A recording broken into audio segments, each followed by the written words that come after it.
Good morning all. मैं Renu science mister सरकारी senior school Barnala अज तुहानूं 8वीं क्लास का पाठ नंबर 1 खेतीबाड़ी प्रबंधन फसल उत्पादन ते प्रबंधन करवान लगे हाँ।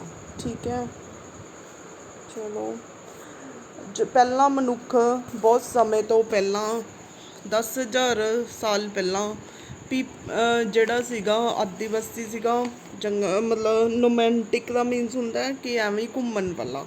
ਤਾਂ ਉਹ ਇੱਧਰੋਂ ਉੱਧਰੋਂ ਫੂਡ ਇਕੱਠਾ ਕਰਕੇ ਔਰ ਸ਼ੈਲਟਰ ਲੈਂਦਾ ਸੀ, ਫਿਰ ਹੌਲੀ ਹੌਲੀ ਔਰ ਕੱਚੀਆਂ ਸਬਜ਼ੀਆਂ ਅਤੇ ਫਰੂਟਸ ਖਾਂਦਾ ਸੀ। ਐਨੀਮਲਸ ਨੂੰ ਹੰਟਿੰਗ ਸ਼ਿਕਾਰ ਕਰਦਾ। ਤਾਂ ਹੌਲੀ ਹੌਲੀ ਉਸਨੇ ਇੱਕ ਜਗ੍ਹਾ ਰਹਿਣਾ ਸ਼ੁਰੂ ਕੀਤਾ। ਉੱਥੇ ਉਹਨੇ ਖੇਤੀਬਾੜੀ ਕਰਨੀ ਸ਼ੁਰੂ ਕੀਤੀ ਜਿਸ ਦੇ ਵਿੱਚ ਕਣਕ ਅਤੇ ਕਈ ਫਸਲਾਂ ਉਗਾਈਆਂ। ਇੱਦਾਂ ਖੇਤੀਬਾੜੀ ਦਾ ਜਨਮ ਹੋਇਆ। ਜਦੋਂ ਮਨੁੱਖ ਨੇ ਇੱਕ ਜਗ੍ਹਾ ਰਹਿਣਾ ਸ਼ੁਰੂ ਕੀਤਾ ਉਸ ਦੇ ਨਾਲ ਕੀ ਹੈ ਖੇਤੀਬਾੜੀ ਦਾ ਪ੍ਰਚਲਨ ਚੱਲਿਆ। ਫਸਲ ਉਤਪਾਦਨ ਕੀ ਹੁੰਦਾ ਹੈ? ਫਸਲ ਨੂੰ ਵੱਡੇ ਪੱਧਰ 'ਤੇ ਉਗਾਉਣਾ, ਕਿਉਂਕਿ ਜਨਸੰਖਿਆ ਦਿਨੋਂ ਦਿਨ ਵੱਧ ਰਹੀ ਹੈ ਤਾਂ ਲੋੜਾਂ ਵੀ ਵੱਧ ਰਹੀਆਂ, ਫੂਡ ਦੀ ਜ਼ਿਆਦਾ ਜ਼ਰੂਰਤ ਹੈ। ਫਸਲ ਨੂੰ ਤਰਤੀਬ ਵਾਈਜ਼ ਇੱਕ ਵੱਡੇ ਪੱਧਰ 'ਤੇ ਉਗਾਉਣਾ ਤਾਂ ਕਿ ਸਭ ਨੂੰ ਮਿਲ ਸਕੇ, ਤਾਂ ਉਸ ਨੂੰ ਅਸੀਂ ਕੀ ਕਹਿੰਦੇ ਹਾਂ ਖੇਤੀਬਾੜੀ। ਖੇਤੀਬਾੜੀ ਦੇ ਲਈ ਅਸੀਂ ਕਈ ਤਰ੍ਹਾਂ ਦੀਆਂ ਫਸਲਾਂ ਮੌਸਮ ਤਾਪਮਾਨ ਨਮੀ ਦੇ ਹਿਸਾਬ ਦੇ ਨਾਲ ਅਲੱਗ-ਅਲੱਗ ਏਰੀਆ ਦੇ ਵਿੱਚ ਅਲੱਗ-ਅਲੱਗ ਤਰ੍ਹਾਂ ਦੀਆਂ ਫਸਲਾਂ ਬੀਜਦੇ ਹਾਂ। ਤਾਂ ਭਾਰਤ ਦੇ ਨਾਰਥ ਸਾਈਡ 'ਤੇ ਉੱਤਰੀ ਸਾਈਡ 'ਤੇ ਜੋ ਫਸਲਾਂ ਬੀਜੀਆਂ ਜਾਂਦੀਆਂ ਹਨ ਅਸੀਂ ਉਹਨਾਂ ਦੀ ਸਟੱਡੀ ਕਰਦੇ ਹਾਂ, ਕਿਉਂਕਿ ਬਹੁਤਾ ਖੇਤੀ ਦਾ ਪ੍ਰਚਲਨ ਵੈਸੇ ਤਾਂ ਥਰੂ ਆਊਟ ਇੰਡੀਆ ਹੈਗਾ ਪਰ ਨਾਰਥ 'ਚ ਜ਼ਿਆਦਾ ਹੈਗਾ। ਤਾਂ ਅਸੀਂ ਰੁੱਤਾਂ ਦੇ ਹਿਸਾਬ ਦੇ ਨਾਲ ਜਾਂ ਮਹੀਨਿਆਂ ਦੇ ਹਿਸਾਬ ਦੇ ਨਾਲ ਕੀ ਆ ਫਸਲਾਂ ਦੇ ਬਾਰੇ ਪੜ੍ਹਦੇ ਹਾਂ। ਕੋਈ ਵੀ ਫਸਲ ਹੈ 3 ਕੁ ਮਹੀਨੇ 3-4 ਮਹੀਨਿਆਂ ਦੇ ਵਿੱਚ ਕੀ ਹੈ ਪੱਕ ਜਾਂਦੀ ਹੈਗੀ ਹੈ। ਸਭ ਤੋਂ ਪਹਿਲਾਂ ਅਸੀਂ ਕਰਨ ਲੱਗੇ ਹਾਂ ਖਰੀਫ ਦੀਆਂ ਫਸਲਾਂ। ਇਹ ਹੁੰਦੀਆਂ ਵਰਖਾ ਰੁੱਤ ਦੀਆਂ ਫਸਲਾਂ। ਇਹਨਾਂ ਨੂੰ ਜੂਨ ਤੋਂ ਸਤੰਬਰ ਤੱਕ ਬੀਜਿਆ ਜਾਂਦਾ ਹੈ, ਮਤਲਬ ਜੂਨ 'ਚ ਬੀਜਿਆ ਜਾਂਦਾ, ਸਤੰਬਰ ਤੱਕ ਇਹਨਾਂ ਦੀ ਕਟਾਈ ਕੀਤੀ ਜਾਂਦੀ ਹੈ। ਜਿਵੇਂ ਚਾਵਲ, ਮੱਕੀ, ਸੋਆਬੀਨ, ਮੂੰਗਫਲੀ, ਗੰਨਾ ਅਤੇ ਕਪਾਹ, ਇਹ ਸਾਰੀਆਂ ਕੀ ਹੈ ਖਰੀਫ ਦੀਆਂ ਫਸਲਾਂ। ਇਹ ਮੌਨਸੂਨ 'ਤੇ ਨਿਰਭਰ ਕਰਦੀਆਂ ਹਨ, ਕਿਉਂਕਿ ਇਹਨਾਂ ਨੂੰ ਜ਼ਿਆਦਾ ਪਾਣੀ ਦੀ, ਜਿਵੇਂ ਚਾਵਲ ਹੈ ਝੋਨਾ, ਇਹਨਾਂ ਨੂੰ ਜ਼ਿਆਦਾ ਬਾਰਿਸ਼ ਦੀ ਲੋੜ ਹੁੰਦੀ ਹੈ, ਤਾਂ ਇਹਨਾਂ ਨੂੰ ਕੀ ਕਹਿੰਦੇ ਹਾਂ ਅਸੀਂ ਖਰੀਫ ਦੀਆਂ ਫਸਲਾਂ। ਉਸ ਤੋਂ ਬਾਅਦ ਹੈਗਾ ਸੈਕਿੰਡ ਰੱਬੀ ਦੀਆਂ ਫਸਲਾਂ ਕੀ ਹੁੰਦੀਆਂ ਹਨ, ਜਿਨ੍ਹਾਂ ਨੂੰ ਅਸੀਂ ਸਰਦੀ ਰੁੱਤ ਵਿੱਚ ਬੀਜਦੇ ਹਾਂ ਅਕਤੂਬਰ ਤੋਂ ਮਾਰਚ ਤੱਕ। ਜਿਵੇਂ ਕਣਕ, ਛੋਲੇ, ਮਟਰ, ਸਰੋਂ, ਅਲਸੀ, ਇਹ ਸਾਰੇ ਕੀ ਹੈ ਰੱਬੀ ਦੀਆਂ ਫਸਲਾਂ, ਜਿਨ੍ਹਾਂ ਨੂੰ ਸਰਦੀਆਂ ਦੇ ਵਿੱਚ ਇਹਨਾਂ ਨੂੰ ਜ਼ਿਆਦਾ ਵਰਖਾ ਦੀ ਲੋੜ ਨਹੀਂ ਹੁੰਦੀ। ਕਿਹੜੇ ਮਹੀਨੇ ਬੀਜੇ ਜਾਂਦੇ ਹਨ? ਅਕਤੂਬਰ ਤੋਂ ਮਾਰਚ ਤੱਕ। ਇਹਨਾਂ ਨੂੰ ਕੀ ਕਹਾਂਗੇ ਅਸੀਂ ਰੱਬੀ ਦੀਆਂ ਫਸਲਾਂ। ਤਾਂ ਇਹ ਸੀਗਾ ਸੀਜ਼ਨ ਦੇ ਆਧਾਰ 'ਤੇ, ਮੌਨਸੂਨ ਜਾਂ ਵਰਖਾ ਦੇ ਆਧਾਰ 'ਤੇ ਔਰ ਗਰਮੀ ਦੇ ਤਾਪਮਾਨ ਦੇ ਅਨੁਸਾਰ ਰੱਬੀ ਅਤੇ ਖਰੀਫ ਦੀਆਂ ਫਸਲਾਂ। ਤਾਂ ਉਹ ਅਸੀਂ ਇਸ ਲੈਸਨ ਦੇ ਵਿੱਚ ਪਿਆਰੇ ਵਿਦਿਆਰਥੀਓ ਆਓ ਅਸੀਂ ਫਸਲ ਉਤਪਾਦਨ ਅਤੇ ਪ੍ਰਬੰਧਨ ਖੇਤੀਬਾੜੀ ਨਾਲ ਸੰਬੰਧਿਤ ਕਿਵੇਂ ਅਸੀਂ ਭੂਮੀ ਦੀ ਤਿਆਰੀ ਕਰਦੇ ਹੈਗੇ ਹਾਂ ਅਤੇ ਕਿਵੇਂ ਬੀਜ ਪਾਉਂਦੇ ਹਾਂ, ਫਿਰ ਉਹਨਾਂ ਨੂੰ ਖਾਦ ਪਾਉਂਦੇ ਹਾਂ, ਸਿੰਚਾਈ ਕਰਾਂਗੇ, ਨਦੀਨ ਹਟਾਵਾਂਗੇ, ਫਿਰ ਫਸਲ ਨੂੰ ਵੱਢ ਕੇ ਦਾਣੇ ਅਲੱਗ ਕਰਨਾ ਅਤੇ ਸਟੋਰੇਜ, ਇਹ ਸਾਰਾ ਪੜ੍ਹਨ ਲੱਗੇ ਹੈਗੇ ਆ। ਕਿਸ ਤਰ੍ਹਾਂ ਅਸੀਂ ਸੋਇਲ ਮਿੱਟੀ ਦੀ ਤਿਆਰੀ ਕਰਦੇ ਹੈਗੇ ਹਾਂ। ਮਿੱਟੀ ਨੂੰ ਉਲਟਾਉਣਾ ਪੁਲਟਾਉਣਾ ਤਾਂ ਕਿ ਮਿੱਟੀ ਕੀ ਆ ਪੋਲੀ ਹੋ ਜੇ। ਔਰ ਇਹ ਕਿਉਂ ਕਰਦੇ ਹੈਗੇ ਆ ਪਲਫਿੰਗ ਹੱਲ ਰਾਹੀਂ, ਠੀਕ ਆ, ਕਿਉਂ ਕਰਦੇ ਹੈਗੇ ਆ ਅਸੀਂ ਮਿੱਟੀ ਨੂੰ ਉਲਟਾਉਣਾ ਪੁਲਟਾਉਣਾ? ਕਿਉਂਕਿ ਉਹਦੇ ਵਿੱਚ ਪੋਲੀ ਹੋ ਜੇ ਤਾਂ ਕਿ ਆਕਸੀਜਨ ਜਾਵੇ, ਹਵਾ ਜਾਵੇ ਅਤੇ ਪੌਦਿਆਂ ਦੀਆਂ ਜੜ੍ਹਾਂ ਨੂੰ ਸਾਹ ਮਿਲੇ। ਔਰ ਉਹਦੇ ਵਿੱਚ ਜਿਹੜੇ ਅਰਥਵਰਮ ਰਹਿ ਰਹੇ ਆ ਮਿੱਟੀ 'ਚ, ਉਹ ਵੀ ਮਿੱਟੀ ਨੂੰ ਕੀ ਹੈ ਪੋਲਾ ਕਰਦੇ ਹੈਗੇ ਆ ਤਾਂ ਕਿ ਜੜ੍ਹਾਂ ਤੱਕ ਆਕਸੀਜਨ ਪਹੁੰਚ ਸਕੇ। ਇਸ ਕੰਮ ਮਿੱਟੀ ਨੂੰ ਉਲਟਾਉਣ ਪੁਲਟਾਉਣ ਨੂੰ ਅਸੀਂ ਕੀ ਕਹਿੰਦੇ ਹਾਂ ਹੱਲ ਵਾਹੁਣਾ, ਪਲਫਿੰਗ ਜਾਂ ਟੀਲਿੰਗ। ਇਹ ਕਿਸ ਦੀ ਸਹਾਇਤਾ ਨਾਲ ਕੀਤੀ ਜਾਂਦੀ ਹੈ? ਪੁਰਾਣੇ ਜ਼ਮਾਨੇ ਦੇ ਵਿੱਚ ਹੱਲ ਜਿਹੜੇ ਹੁੰਦੇ ਸੀ ਲੱਕੜ ਦੇ ਹੁੰਦੇ ਸੀ, ਉਹਦੀ ਇੱਕ ਸ਼ਾਫਟ 'ਤੇ ਹੁੰਦੀ ਸੀ, ਪਰ ਅੱਜ ਕੱਲ੍ਹ ਲੋਹੇ ਦੇ ਬਣਾ ਲਏ ਗਏ ਹੱਲ, ਜਿਨ੍ਹਾਂ ਨੂੰ ਟਰੈਕਟਰ ਦੀ ਮਦਦ ਦੇ ਨਾਲ ਖੇਤ ਨੂੰ ਵਾਹਿਆ ਜਾਂਦਾ ਹੈਗਾ। ਟਰਡੀਸ਼ਨਲ ਮੈਥਡ, ਪੁਰਾਣੇ ਜ਼ਮਾਨੇ ਦੇ ਵਿੱਚ ਲੱਕੜ ਦੇ ਹੱਲ ਜੋ ਬਲਦਾਂ ਦੀ ਸਹਾਇਤਾ ਦੇ ਨਾਲ ਚਲਾਏ ਜਾਂਦੇ ਸਨ, ਉਹਨਾਂ ਦੀ ਹੈਲਪ ਦੇ ਨਾਲ ਕੀ ਕੀਤੀ ਜਾਂਦੀ ਸੀ ਪਲਫਿੰਗ ਹਲ ਵਾਹੁਣਾ। ਇਸ ਨਾਲ ਮਿੱਟੀ ਨੂੰ ਉਲਟਾਇਆ ਪੁਲਟਾਇਆ ਜਾਂਦਾ ਸੀ ਤਾਂ ਕਿ ਨਿਚਲੀਆਂ ਲੇਅਰ ਜਿਹੜੀ ਹੈਗੀ ਉੱਪਰ ਆ ਸਕੇ ਅਤੇ ਇੱਦਾਂ ਮਿੱਟੀ ਦੀ ਉਪਜਾਊ ਸ਼ਕਤੀ ਬਣੀ ਰਹੇ। ਔਰ ਇਸ ਕੰਮ ਲਈ ਅਸੀਂ ਫਾਲਾ ਜਾਂ ਖੁਰਪੀ, ਅਗਰ ਘੱਟ ਪੌਦੇ ਲਗਾਉਂਦੇ ਆ ਜਾਂ ਪੌਦਿਆਂ ਨੂੰ ਪੁੱਟਣਾ ਹੈਗਾ ਤਾਂ ਖੁਰਪੀ ਜਾਂ ਫਾਲੇ ਦੀ ਵੀ ਵਰਤੋਂ ਕੀਤੀ ਜਾਂਦੀ ਸੀਗੀ। ਤਾਂ ਪਲਫਿੰਗ ਸਭ ਤੋਂ ਪਹਿਲਾਂ ਅਸੀਂ ਭੂਮੀ ਦੀ ਤਿਆਰੀ ਦਾ ਸਭ ਤੋਂ ਪਹਿਲਾ ਸਟੈਪ ਹੈਗਾ ਹਲ ਵਾਹੁਣਾ। ਪੁਰਾਣੇ ਜ਼ਮਾਨੇ 'ਚ ਅਸੀਂ ਬਲਦਾਂ ਦੀ ਸਹਾਇਤਾ ਦੇ ਨਾਲ ਹਲ ਵਾਹ ਕੇ ਭੂਮੀ ਨੂੰ ਠੀਕ ਕਰਦੇ ਸੀਗੇ, ਉਲਟਾਉਂਦੇ ਪਲਟਾਉਂਦੇ ਸੀ ਤਾਂ ਕਿ ਜੜ੍ਹਾਂ ਤੱਕ ਆਕਸੀਜਨ ਪਾਣੀ ਵਗੈਰਾ ਪਹੁੰਚ ਸਕੇ ਅਤੇ ਮਿੱਟੀ ਕੀ ਹੋ ਗਏ ਪੋਲੀ ਹੋ ਸਕੇ। ਪਰ ਅੱਜ ਆਧੁਨਿਕ ਢੰਗ ਹੈਗੇ ਆ, ਬਲਦਾਂ ਦੀ ਬਜਾਏ ਅਸੀਂ ਕੀ ਯੂਜ਼ ਕਰ ਰਹੇ ਹੈਗੇ ਆ, ਹਲ ਦੀ ਵਰਤੋਂ ਕਰ ਰਹੇ ਹੈਗੇ ਆ। ਉਸ ਤੋਂ ਬਾਅਦ ਭੂਮੀ ਨੂੰ ਲੱਕੜ ਦਾ ਦਿਖਾਇਆ ਹੈਗਾ ਹਲ ਦੀ ਸਹਾਇਤਾ ਦੇ ਨਾਲ ਕੀ ਹੈ ਖੇਤ ਦੀ ਮਿੱਟੀ ਨੂੰ ਉਲਟਾਇਆ ਪੁਲਟਾਇਆ ਜਾ ਰਿਹਾ ਹੈ। ਉਸ ਤੋਂ ਬਾਅਦ ਲੇਬਲਰ ਦਾ ਮੀਨ ਸੁਹਾਗਾ। ਇਹ ਇੱਕ ਲੱਕੜ ਦਾ ਫੱਟਾ, ਇਹਨੂੰ ਵੀ ਇਹ ਸਾਰੇ ਪੁਰਾਣੇ ਜ਼ਮਾਨੇ ਦੇ ਦਿਖਾਏ ਹੈਗੇ ਆ ਟਰਡੀਸ਼ਨਲ ਮੈਥਡ। ਸੁਹਾਗੇ ਦੀ ਹੈਲਪ ਦੇ ਨਾਲ ਪਹਿਲਾਂ ਮਿੱਟੀ ਨੂੰ ਉਲਟਾਇਆ ਪੁਲਟਾਇਆ ਗਿਆ, ਕਿਹਦੀ ਹੈਲਪ ਨਾਲ, ਹਲ ਨਾਲ। ਹੁਣ ਸੁਹਾਗਾ ਇੱਕ ਫੱਟੇ ਦੀ ਤਰ੍ਹਾਂ ਇਹਨੂੰ ਫੇਰਿਆ ਜਾਂਦਾ ਤਾਂ ਕਿ ਜ਼ਮੀਨ ਦਾ ਪੱਧਰ ਕੀ ਹੈ ਸਮਾਨ ਕੀਤਾ ਜਾਵੇ। ਸਮਤਲ ਕਰਨ ਲਈ, ਉਹਨੂੰ ਬਰਾਬਰ ਦਾ ਲੇਬਲ ਕਰਨ ਲਈ ਅਸੀਂ ਲੇਬਲਰ ਜਾਂ ਸੁਹਾਗੇ ਦੀ ਵਰਤੋਂ ਕਰਦੇ ਹਾਂ। ਫਿਰ ਉਸ ਤੋਂ ਬਾਅਦ ਹੈਗਾ ਬੀਜ ਬੋ ਕਰਨਾ। ਮਿੱਟੀ ਦੇ ਵਿੱਚ ਪੁਰਾਣੇ ਜ਼ਮਾਨੇ ਦੇ ਵਿੱਚ ਟਰਡੀਸ਼ਨਲ ਮੈਥਡ ਕੀ ਸੀ, ਬਲਦਾਂ ਦੇ ਸਾਈਡ ਦੇ ਪਿੱਛੇ ਹਲ ਦੇ ਨਾਲ ਇੱਕ ਕੀਪ ਲਗਾ ਦਿੱਤੀ ਜਾਂਦੀ ਸੀ, ਜਿਹਦੀ ਕੀਪ ਦੇ ਵਿੱਚ ਕਿਆ ਪਾਏ ਜਾਂਦੇ ਸੀ, ਬੀਜ। ਤਾਂ ਬੀਜ ਜਿਵੇਂ ਬੀਜ ਇੱਦਾਂ ਖੇਤਾਂ ਦੇ ਵਿੱਚ ਲਾਈਨ ਵਾਈਜ਼ ਬੀਜ ਕੀ ਹੈ ਬਰਾਬਰ ਦੀ ਵਿੱਥ 'ਤੇ ਬੀਜੇ ਜਾਂਦੇ ਸਨ। ਬੀਜਾਂ ਨੂੰ ਬਰਾਬਰ ਦੀ ਦੂਰੀ 'ਤੇ ਕਿਉਂ ਬੀਜਿਆ ਜਾਂਦਾ, ਤਾਂ ਕਿ ਹਰ ਇੱਕ ਬੀਜਾਂ ਨੂੰ ਕੀ ਹੈ ਪੋਸ਼ਕ ਤੱਤ ਮਿਲ ਸਕਣ, ਜਿਵੇਂ ਹਵਾ ਪਾਣੀ। ਤਾਂ ਕਰਕੇ ਉਹਨਾਂ ਦੇ ਵਿੱਚ ਜੋ ਹੈ ਵਿੱਥ ਦੂਰੀ ਬਰਾਬਰ ਰੱਖੀ ਜਾਂਦੀ ਹੈ। ਇਸ ਤਰ੍ਹਾਂ ਅਸੀਂ ਸੀਡਸ ਨੂੰ ਸੋ ਕਰਦੇ ਹਾਂ।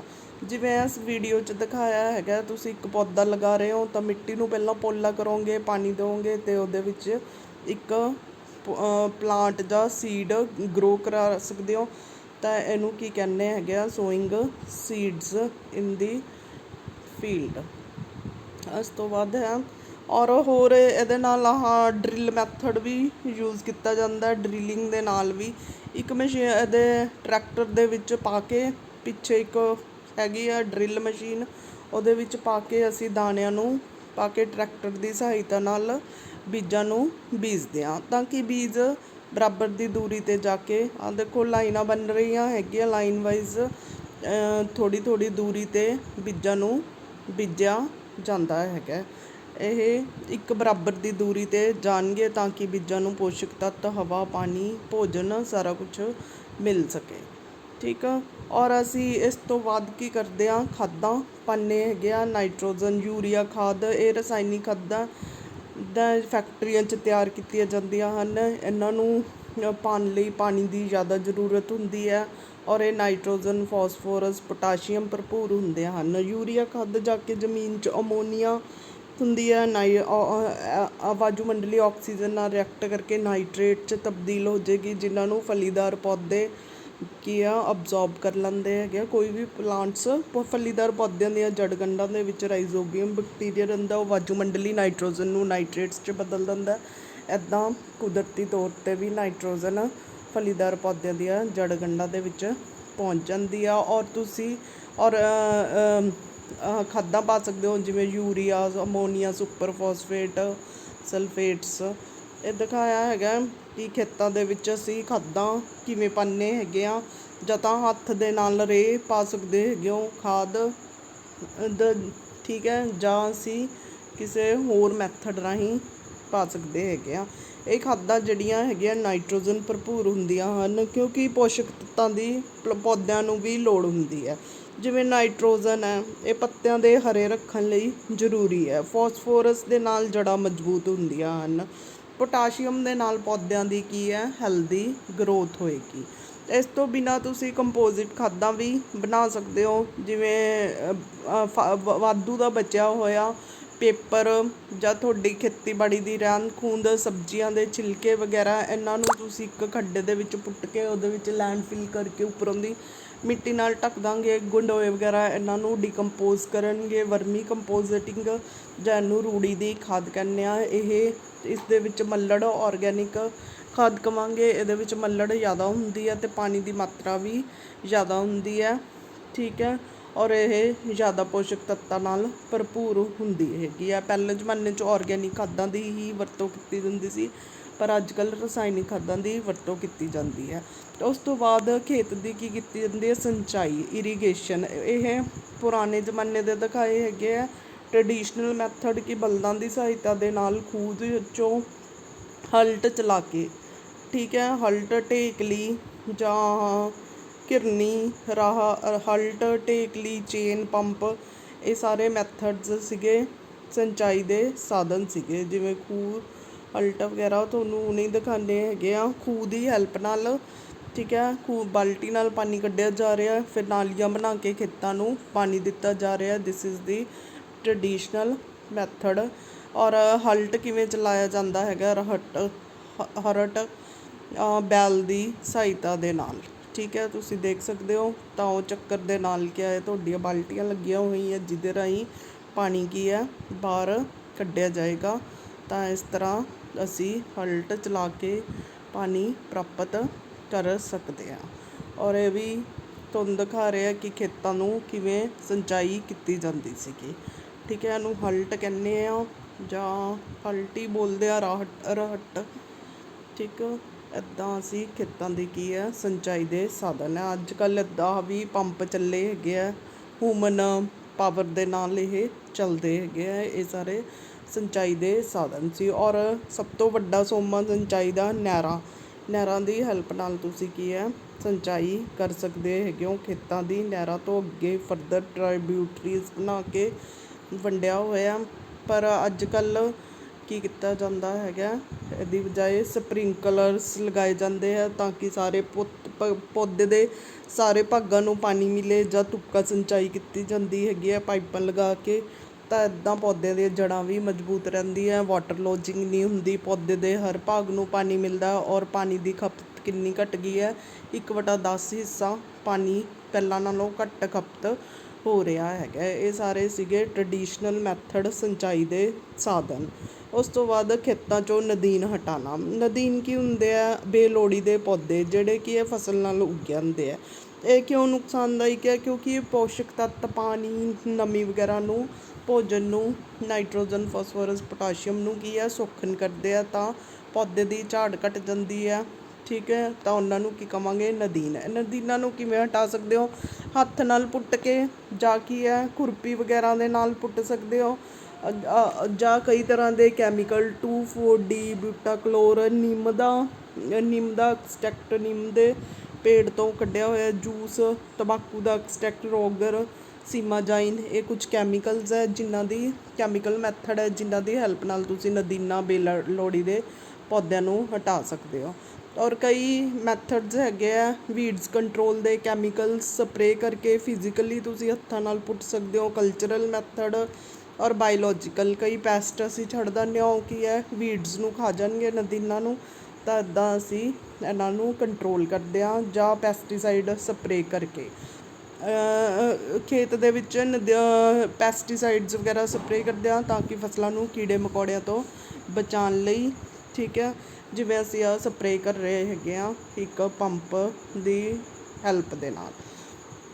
ਦੈਨ ਕਮਸ ਦੀ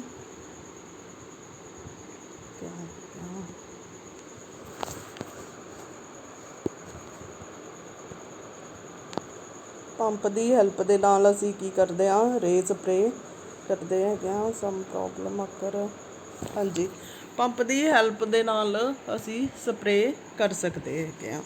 ਉਸ ਤੋਂ ਬਾਅਦ ਹੈਗਾ ਅਗਲਾ ਮੈਥਡ ਐਗਰੀਕਲਚਰ ਦਾ, ਕਿਵੇਂ ਅਸੀਂ ਨਦੀਨਾਂ ਤੋਂ ਬਚਾ ਸਕਦੇ ਹੈਗੇ ਹਾਂ।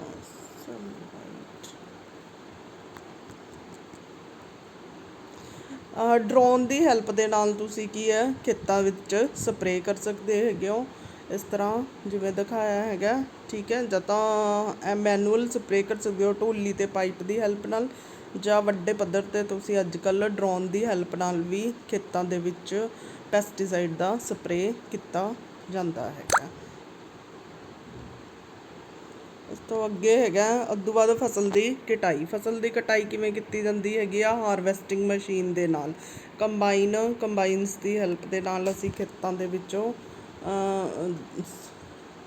ਦੇ ਵਿੱਚੋਂ ਫਸਲ ਨੂੰ ਵੱਡੇ ਪੱਧਰ 'ਤੇ ਕੱਟਦੇ ਹਾਂ। ਪੁਰਾਣੇ ਜ਼ਮਾਨੇ ਦੇ ਵਿੱਚ ਦਾਤੀ ਦੀ ਵਰਤੋਂ ਕੀਤੀ ਜਾਂਦੀ ਸੀ। ਦਾਤੀ ਦੇ ਨਾਲ ਫਸਲ ਨੂੰ ਕੱਟਿਆ ਜਾਂਦਾ ਸੀ। ਇਹ ਦਿਖਾਇਆ ਗਿਆ ਹੈਗਾ ਕਿ ਦਾਤੀ ਦੇ ਨਾਲ ਫਸਲ ਦੀ ਕਟਾਈ ਕੀਤੀ ਜਾਂਦੀ ਹੈਗੀ ਹੈ। ਜਦੋਂ ਫਸਲ ਸੁੱਕ ਜਾਂਦੀ ਹੈ, ਉਹਦੇ ਵਿੱਚ ਨਮੀ ਦੀ ਮਾਤਰਾ ਪ੍ਰੋਪਰ ਹੁੰਦੀ ਹੈ, ਠੀਕ ਹੈ, ਨਾ ਜ਼ਿਆਦਾ ਨਾ ਘੱਟ, ਜਿੰਨੀ ਅਮਾਊਂਟ ਚਾਹੀਦੀ ਹੈਗੀ ਆ ਉਸ ਟਾਈਮ ਅਸੀਂ ਦਾਤੀਆਂ ਦੀ ਹੈਲਪ ਨਾਲ ਜਾਂ ਇਹ ਫਾਲੇ ਦੀ ਹੈਲਪ ਦੇ ਨਾਲ ਜ਼ਿਆਦਾ ਫਸਲ ਨੂੰ ਕਿਵੇਂ ਆਸਾਨੀ ਨਾਲ ਕੱਟਿਆ ਜਾ ਸਕਦਾ ਹੈਗਾ। ਇੱਕ ਵਾਰੀ ਹੋਰ ਦੇਖੋ, ਬੜਾ ਵਧੀਆ ਮੈਥਡ ਦਿਖਾਇਆ ਹੈਗਾ। ਦੇਖੋ ਕਿੰਨੀ ਆਸਾਨੀ ਦੇ ਨਾਲ ਫਸਲ ਨੂੰ ਕੱਟਿਆ ਜਾਂਦਾ, ਪੱਕੀ ਹੋਈ ਫਸਲ ਨੂੰ। ਉਸ ਤੋਂ ਬਾਅਦ ਹੈਗਾ ਅੱਜ ਕੱਲ੍ਹ ਆਧੁਨਿਕ ਖੇਤੀਬਾੜੀ ਦੇ ਸੰਦਾਂ, ਕੰਬਾਈਨ ਦੀ ਹਾਰਵੈਸਟਰ, ਠੀਕ ਹੈ, ਇਹਨੂੰ ਥ੍ਰੈਸ਼ਿੰਗ ਕਹਿੰਦੇ ਆ। ਨਾਲ ਦਾਣੇ ਅਤੇ ਤੂੜੀ ਵੀ ਅਲੱਗ ਹੋਈ ਜਾਂਦੀ ਹੈਗੀ ਹੈ। ਤਾਂ ਇਹ ਕੰਬਾਈਨ ਹਾਰਵੈਸਟਰ ਦੀ ਹੈਲਪ ਦੇ ਨਾਲ ਫਸਲ ਨੂੰ ਵੱਡੇ ਪੱਧਰ 'ਤੇ ਕੱਟਿਆ ਜਾਂਦਾ ਹੈਗਾ। ਇਹਨੂੰ ਹਾਰਵੈਸਟਿੰਗ ਕਹਿੰਦੇ ਆ। ਔਰ ਹਾਰਵੈਸਟਿੰਗ ਤੋਂ ਬਾਅਦ ਅਸੀਂ ਫੈਸਟੀਵਲ ਹੈਪੀ ਵਿਸਾਖੀ ਮਨਾਉਂਦੇ ਹੈਗੇ ਆ, ਜਿਸ ਦੇ ਇਹ ਫਸਲ ਦੇ ਆਉਣ ਦੀ ਖੁਸ਼ੀ ਦੇ ਵਿੱਚ ਵਿਸਾਖੀ ਦਾ ਤਿਉਹਾਰ ਮਨਾਇਆ ਜਾਂਦਾ। ਉਸ ਦਿਨ ਕਿਸਾਨ ਆਪਣੀ ਫਸਲ ਨੂੰ ਘਰੇ ਲੈ ਕੇ ਆਉਂਦਾ ਹੈਗਾ। ਉਸ ਤੋਂ